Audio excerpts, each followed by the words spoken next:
Kalau ada yang bertanya tentang kenapa saya bisa ngelayanin tamu-tamu bule yang dimana di Airbnb ini selama 8 tahun mungkin hampir 70% tamunya bule. Sebenarnya saya juga nggak tahu kenapa. Cuman biasanya begini, masing-masing host itu biasanya punya karakteristik dari cara dia menulis deskripsi atau dia mengungkapkan sistematika atau fasilitas-fasilitas yang ada di dalam rumahnya, sehingga mau nggak mau tuh kalau bule biasanya membaca hasil literasinya. Cuman di video kali ini saya akan sharing kepada teman-teman semua apa sih kelebihannya dan apa sih kekurangannya ketika kita melayani tamu bule. Nanti di video berikutnya saya akan sharing lagi kelebihan dan kekurangannya kita ngelayanin tamu Indonesia. Stay tune di video ini, kita ketemu beberapa saat lagi.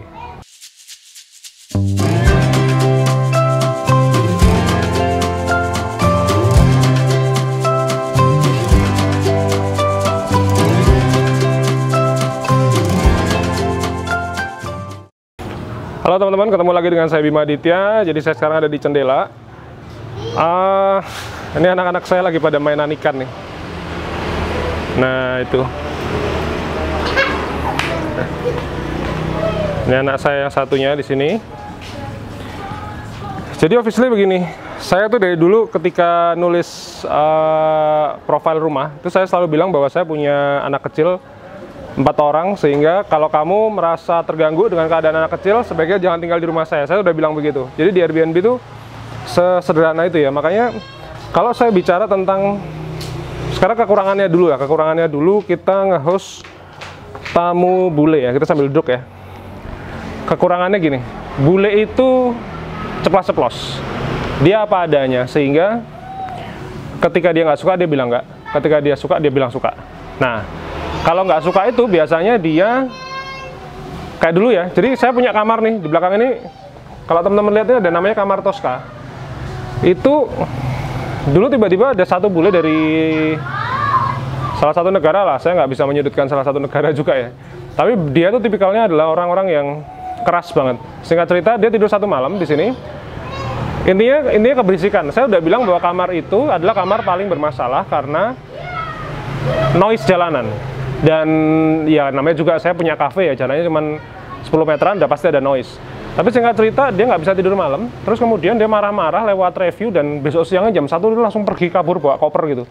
Nggak pakai permisi, nggak pakai bilang apa-apa, udah gitu terus dia langsung nulis di direct message Airbnb-nya bahwa your house is suck, dia bilang gitu. Jadi kalau udah nggak suka ya dia bilang kayak gitu, jadi kayak misuh-misuh gitu, kayak ngomong-ngomong kasar itu bener-bener gitu kalau bule itu. Nah cuman saya udah bilang bahwa saya sudah tulis, kamu kurang baca aja. Nah ini mungkin salah satu bule yang kemampuan literasinya kurang sehingga dia nggak baca. Udah gitu ya udah kabur gitu aja. Cuman ya dia nggak minta refund, dia nggak minta apa, pokoknya udah marah-marah intinya gitulah. Nah cuman bagusnya begini, bule itu seperti tadi saya bilang dia apresiatif. Kalau misalnya kita kasih makanan nih, kalau biasanya di orang Indonesia itu kalau misalnya makanannya enak, dia cuman bilang kepada teman-temannya makanannya enak ya gitu. Tapi dia nggak pernah mengapresiasi ke waiter atau ke staff-staff untuk bilang makanannya enak. Cuma kalau bule beda. Dia habis makan gitu, dia kan selalu bilang begini, thank you for the lovely breakfast, this is so delicious, dia bilang gitu. Terus dia akan tanya, ini makanannya dari apa, terus bahan-bahannya apa, dia akan tanya. Cuma kalau orang Indonesia dia nggak peduli gitu. Nah ini adalah salah satu kelebihan bule, di mana kalau saya secara pribadi suka sekali dengan budaya ini. Budaya si orang bule ini artinya ceplas-ceplos. Kalaupun orang Indonesia yang mau menghargai setiap masakan, setiap minuman yang saya kasih, biasanya dia kalau nggak sering traveling ke berbagai negara, kalau nggak dia memang pengguna Airbnb aktif, karena Airbnb itu sampai kayak punya kultur bahwa kita harus saling menghormati sesama. Jadi begitu teman-teman, itu adalah kelebihan dan kekurangannya kita ngelayanin tamu bule. Mudah-mudahan ini bisa memberikan sebuah gambaran buat teman-teman semua. Saya mau tunjukin salah satu tips untuk kita bisa mencapai sebuah level hospitality bintang 5 ya.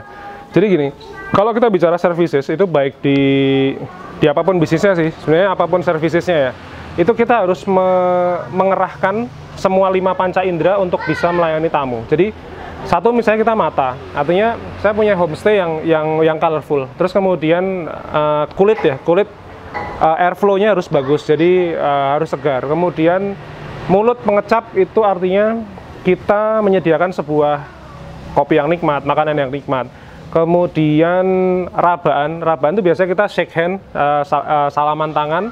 Terus yang kedua adalah penciuman. Nah, saya di sini mau tunjukin salah satu senjata saya ketika saya jualan kamar ya. Jadi ini kalau teman-teman lihat di belakang, ini ada sebuah tanaman namanya melati Belanda. Nah, saya nggak tahu kenapa melati Belanda ini baunya bukan kayak kita nyium bau-bau demit hantu gitu, enggak. Jadi ketika dia di bulan-bulan, ini sekarang saya bulan September ya, September sampai nanti mungkin Oktober, November, itu bunga ini baunya keluar semua. Jadi dia ketika tamu saya passing by lewat pintu itu begitu dia masuk gitu, dia kan biasanya dia akan tanya, Bima, what smell is it? Dia bilang gitu. Oh, ini namanya melati Belanda. Saya bilang, apa ya, Holland Jasmine dan sebagainya gitulah. Tapi karena ketika malam hari, dia aromanya kuat sekali. Jadi ketika tamu saya lelah, dia masuk ke dalam rumah saya itu udah kayak relaksasi, kemudian dia masuk ke kamar saya dengan bersukacita, intinya begitulah. Jadi teman-teman, kalau mau buka Airbnb sebenarnya sangat mudah. Udah tinggal masuk aja ke airbnb.com, langsung sign up, masukin nama, email, terus nanti tanyain mau terima pembayaran lewat apa, di foto kamarnya, udah sesederhana itu aja. Jadi bisnis ini kok kayaknya nggak susah ya. Menurut saya aja mulainya pakai kamar bekas kos-kosan. Jadi sih kalau teman-teman mau mulai, langsung mulai aja gitu. Harapannya teman-teman bisa memahami. Dan kalau teman-teman kepengen tahu lebih lanjut bagaimana saya memulai bisnisnya dari 2013, ada ebook yang bisa di-download, namanya Airbnb Be a Host. Itu saya cerita semua dari rumah pertama saya bangunnya gimana, rumah kedua sampai rumah ketiga, terus gimana caranya. Kemarin pandemi tiba-tiba drop ya, saya sampai 500.000 sebulan dropnya. Cuman sebelum pandemi saya bisa bilang bahwa dapetin 500 sampai 700 juta setahun tuh gampang sekali gitu. Jadi kayak ya mungkin ini berkah ya, ini alhamdulillah sekali ya. Cuman angka seperti itu tuh kayaknya cuma kayak saya balikin telapak tangan begitu mudahnya gitu. Jadi semuanya memang harus dimulai dari bawah. Jadi teman-teman bisa memulai sendiri. Sekarang kalau misalnya teman-teman punya rumah bude, rumah mama, papa segala macam nggak kepakai, silahkan dipakai Airbnb, karena insya Allah sih ini, percayalah, ini bisnis yang sangat menarik untuk dijalankan, profitnya juga gede. Saya yakin pasca pandemi pun juga begitu. Jadi download e-booknya di bawah. Nanti teman-teman bisa download via Android Bookstore, bisa lewat website saya juga bisa. Mudah-mudahan voucher code-nya masih ada. Kalau ada voucher code-nya silahkan dipakai. Subscribe di video ini. Saya akan sharing-sharing lagi insya Allah setiap Jumat jam 1. Temanya adalah hospitality. Jadi teman-teman bisa share, bisa dapat info apapun yang saya ilmu apapun yang saya punya di hospital ini. Subscribe teman-teman, nyalain loncengnya. Kita ketemu di video berikutnya.